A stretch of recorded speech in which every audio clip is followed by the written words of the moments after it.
Now to congestion pricing, and it may still be in full effect, but the debate over the controversial tolling plan continues today. Two events, one in support, another opposed to it, as both sides await the outcome of a Friday deadline on the issue.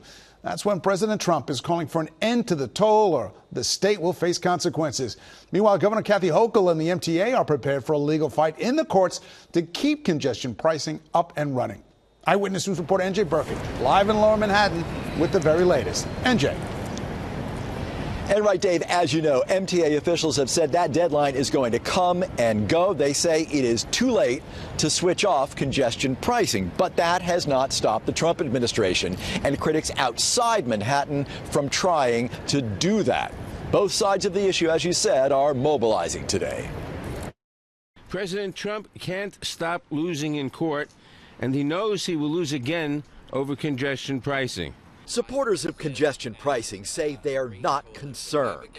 Transit advocates and environmentalists held a rally at the foot of the Brooklyn Bridge, confident that the federal government cannot pull the plug on the controversial tolling program. U.S. DOT and Donald Trump and Elon Musk and whoever else they trot out, they do not have the legal authority to withhold funding based on fake new rules that they make up. MTA officials insist it would take a court order to switch off congestion pricing.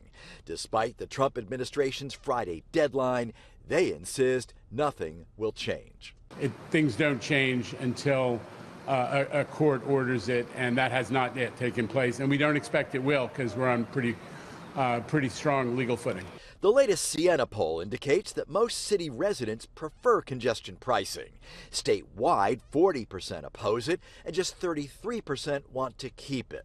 But support is growing. Travel times are up on the river crossings and through the congestion zone. Noise complaints are down, and millions are being raised to upgrade the transit system. And a new study indicates that fears about the impact of congestion pricing may be unfounded. Truck traffic through Staten Island and over the Verrazano has not increased.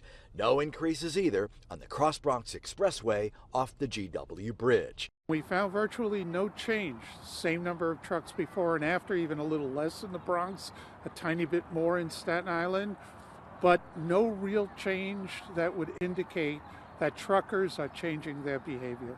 But in a letter to the MTA, the Trump administration is now threatening to cut off billions in federal funding, demanding detailed statistics on crime underground and the agency's efforts to address it.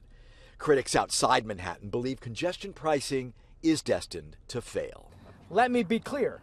We are not going to sit around and let New York stick it to hardworking Jersey families. That's why we've been fighting this literally every step of the way for years now. Josh Gottheimer speaking at a rally just moments ago in New Jersey. To be clear, we know of no last-minute legal filing that would put any kind of enforcement power, that put any kind of teeth into the administration's Friday deadline, a deadline that was seemingly arbitrary to begin with. We're live in Lower Manhattan, and Jay Burkett, Channel 7, Eyewitness News.